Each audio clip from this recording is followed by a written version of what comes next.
नक्श, भागो यहाँ से। जब तक तुम पुलिस को नहीं बुलाओगे हम दोनों यहाँ पर सेफ नहीं हैं। और अपनी जेब में से एक ग्रीन पिल बाहर निकालते हुए ऑफिसर अवंतिका के मुंह में ठूस दिया। ये तुमने मुझे क्या खिला दिया?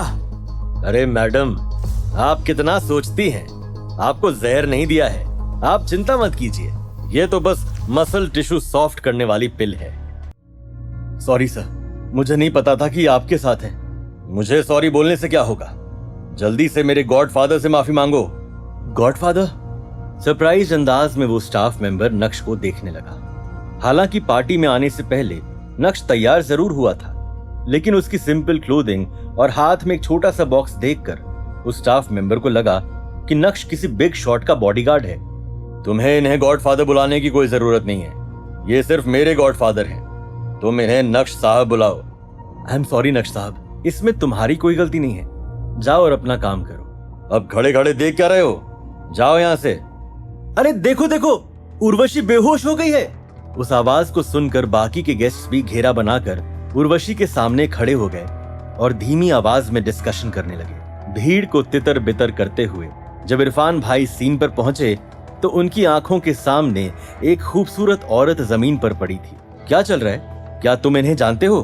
गॉडफादर, शायद आप नहीं जानते, इनका नाम उर्वशी मेहता है। ये सूरत शहर की सबसे बड़ी real estate company Mehta group की सीईओ हैं। इनके भाई कपिल मेहता लोक आंदोलन पार्टी के पॉलिटिशियन हैं। उसी समय भीड़ में मौजूद कुछ लोगों ने डॉक्टर अवनी को भी पहचान लिया था और धीमी आवाज में डॉक्टर को लेकर डिस्कशन करने लगे। डॉक्टर अवनी ने किसी भी बात पर ध्यान नहीं दिया और तुरंत ही उर्वशी के पास बैठकर उसका मेडिकल एग्जामिनेशन करने लगी। तभी हिमानी भी कुछ फीमेल बॉडीगार्ड्स के साथ मौके पर पहुंची। डॉक्टर अवनी, उर्वशी की हालत कैसी है अब? डॉक्टर अवनी हिमानी को थोड़ा साइड में ले गई और धीमी आवाज में बोली, मिस हिमानी, मुझे लगता है कि उर्वशी प्रेग्नेंट है। पक्का प्रेग्नेंट है, इसका पेट तो देखो। क्या उर्वशी प्रेग्नेंट है? ये कब हुआ? ये हो कैसे सकता है? उर्वशी की तो अब तक शादी भी नहीं हुई है। देखते ही देखते भीड़ में मौजूद लोगों ने बातें बनाना शुरू कर दिया। डॉक्टर अवनी ने पानी के छींटे डालते हुए उर्वशी को होश में लाने की कोशिश की, लेकिन उनके सारे प्रयास विफल जा रहे थे और ये देखकर अब भीड़ की टेंशन और भी ज्यादा बढ़ने लगी थी। मुझे लगता है कि हमें उर्वशी को जल्दी से जल्दी हॉस्पिटल लेकर जाना चाहिए। उसके चेहरे की सूजन बढ़ती जा रही है और दोनों हाथ पर रैशेस होना भी शुरू हो गए हैं। कुछ मेडिकल चेकअप्स हो जाने के बाद ही हमें पता चलेगा कि आखिर उसे हुआ क्या है। कोई जरूरत नहीं है, उर्वशी को हॉस्पिटल भेजना पूरी तरह से यूजलेस है। अरे ये तो जावेरी खानदान का दामाद है ना, ये यहाँ क्या कर रहा है? जब डॉक्टर अवनी ने कह दिया है कि उर्वशी को हॉस्पिटल लेकर जाना पड़ेगा, तो तुम कौन होते हो बीच में बोलने वाले? क्या तुम कोई डॉक्टर हो या फिर कोई भगवान हो? नक्श के सीन में आते ही लोगों ने उसे तुरंत ही पहचान लिया था, और पहचाने कैसे नहीं, पूरे सूरत में नक्श एक यूजलेस दामाद के नाम से फेमस जो था। लेकिन अगले ही पल सबकी आंखें फटी की फटी रह गई जब हिमानी के कदम नक्श की ओर बढ़े। नक्श सर, आज तुम्हारा बर्थडे है, मेरी तरफ से तुम्हें जन्मदिन की बहुत बहुत बधाई। थैंक यू नक्श सर। गॉडफादर, आप मुझे उर्वशी मैडम को हॉस्पिटल क्यों नहीं ले जाने दे रहे हैं? कहीं ऐसा तो नहीं कि आपने डॉक्टरी की भी पढ़ाई की है? नहीं, तुमने डॉक्टरी की पढ़ाई नहीं की है, लेकिन तुम मेरे डिसीजन पर सवाल उठा रहे हो, ये जानते हुए भी कि मैं एक डॉक्टर हूँ। मुझे आपके मेडिकल स्किल से कोई परेशानी नहीं है, लेकिन एक डॉक्टर होने के नाते आपको पता होना चाहिए कि हर केस कॉन्फिडेंशियल होता है। एक अनमैरिड औरत के बारे में आप ऐसी अफवाह कैसे फैला सकती हैं? और दूसरी बात, आपका डायग्नोसिस भी पूरा गलत है।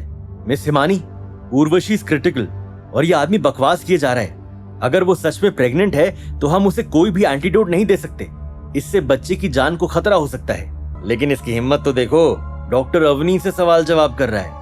तुम अपने घर जाओ और अपनी बीवी के लिए खाना पकाओ, ये जगह तुम्हारे जैसे लोगों के लिए नहीं है, कहीं भी मुंह उठाकर चले आते हैं। डॉक्टर अवनी, अगर आपको कुछ भी इनअप्रोप्रिएट लग रहा है तो आप यहाँ से जा सकती हैं, मैं आपको रोकूंगी नहीं। मिस हिमानी, आप ये... नक्श सर, आपको क्या लगता है कि हमें क्या करना चाहिए? सबसे पहले तो हमें ये जगह खाली कर देनी चाहिए।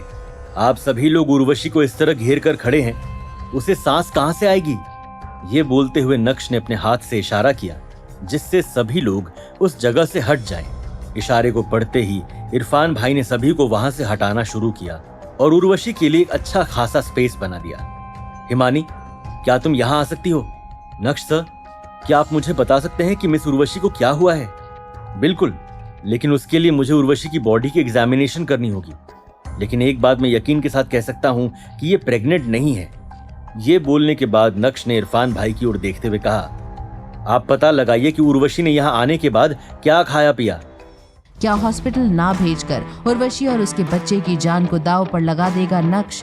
क्या होगा हिमानी का रिएक्शन जब नक्श की गलती से जाएगी किसी बेगुनाह की जान?